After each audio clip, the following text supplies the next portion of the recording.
السلام عليكم ورحمة الله وبركاته. soo dhawaada asxaabta in badan ismaydaan arag muuqaalkan maanta waxaan ku soo qaadan doonaa use of verb get, isticmaalka verbka loo yaqaan get.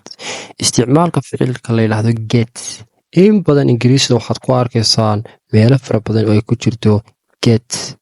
haddaba waxaynu bilaabaynaa barnaamijkaasi oo ah in ereyada ugu isticmaalka badan luuqadda ingiriisida aynu soo qabanno isla marhaantana aynu qalcad u jejebino, eegno qaabka kala duwan ee loo isticmaalo sida ugu wanaagsan ee ingiriisidaadu qaybta ereyadu ay sare ugu kacayaan baan u arkaa sidan waayahay. ila eeg markaa haddaba isticmaalka get inta qaab ee luuqadda ingiriisida get loo kala isticmaalo ayaad ku baranaysaa casharkan maanta.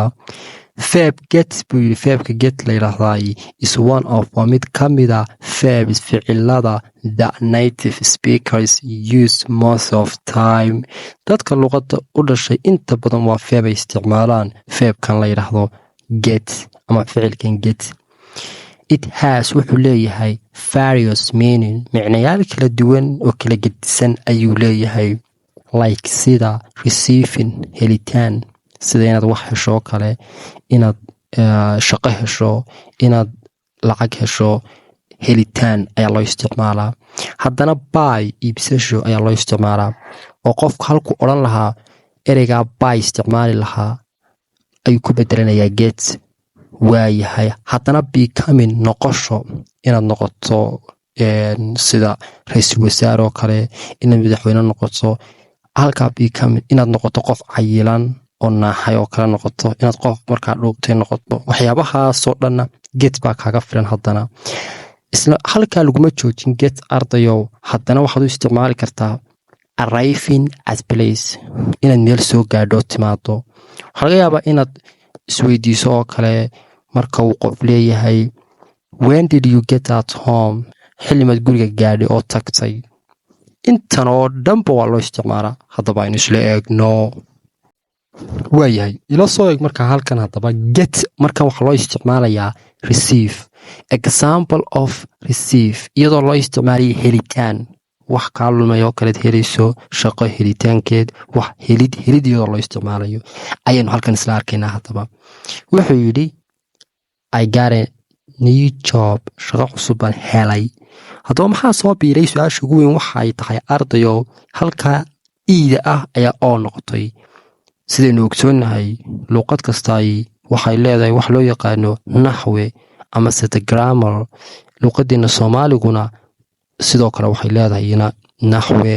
haddaba waxaa isbedelaya markay noqoto grammarka waa xuruufta yaryar ee xarafka oo noqday iminka, sida shaqan helay iyo shaqan helayaa isku mid ma noqonaysa qaab qoraalka soomaaliga. markaas halkan waxaa soo biiray oo qura inay noqotay oo wuxuu yahay wax hadda dhacayba oo qofkii shaqadii helay. wuxuu yidhi markaa I got a job, shaqaan helay. example 2 arday wuxuuna leeyahay how did you get this car, gaarigan sad ku heshay. tusaalaha saddexaadna waxa weeye I get money from him, lacag ayaan ka helaa isaga. haddaba waxaynu u gudbaynaa inagoo u isticmaalaynaa verbka get iibsasho oo odhanaynaa waxaan soo iibsaday saacadda, waxaan soo iibsaday shaarkan, inagoo isticmaalayna get. ila soco haddana. example 1 waxa uuna leeyahay marka aynu isticmaalayno verbka get iibsasho wuxuuna leeyahay can you get me some milky, ma iga iibin kartaa xoogaa caana ah ayuu yidhi. can you get me some milky, xoogaa caana ma iga iibin kartaa. wuxuu yidhi haddana iyadoo ficil tegay ah ayuu exampleka labaadna inoogu yimi I got these new shoes, waxaan soo iibsaday kabahan cusub. I got these new shoes, kabahan cusub ayaan soo iibsaday. example 3 wuxuuna leeyahay I got this phone, mobilkan ayaan soo iibsaday. ila soo eeg marka qaybtan dambana ardayow waa inagoo u isticmaalaynaa maxay arriving at place, inaad soo gaadho meel timaado. verbkii get ee aynu hore ugu isticmaalnay helitaanka haddana soo fiiri.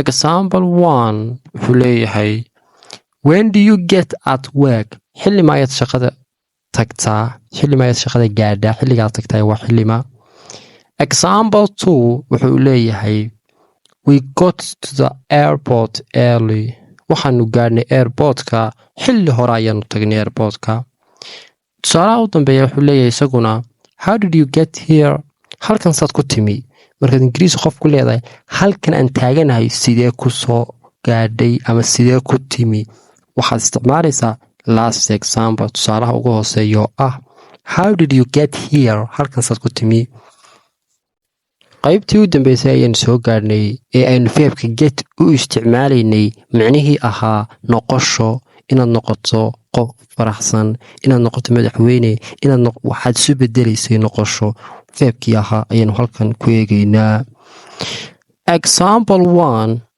waxa weeye she got angry way cadhootay markaad leedahay way cadhootay waxaad odhanaysaa she got angry waayahay example 2 they got cold way qaboobeen birif ayay noqdeen haye example 3 wuxuu leeyahay it's getting dark mugdi ayay noqonaysaa marka waa meel oo kale markaad joogto leedahay halkan madow ayay noqonaysaa it's getting dark ayaad odhanaysaa halkaa waxaa ku ekaaday isticmaalkii verbka get ee kala duwanaa inagoo muuqaalkan ku lafagurnay isla marhaanta ku eegnay micnayaasha kala duwan ee uu yeeshay haddaba verbabka la mid ah kanoo kale hadday jiraan oo aad ku wareertay igula wadaa qaybta commentiga aad badi salaamaya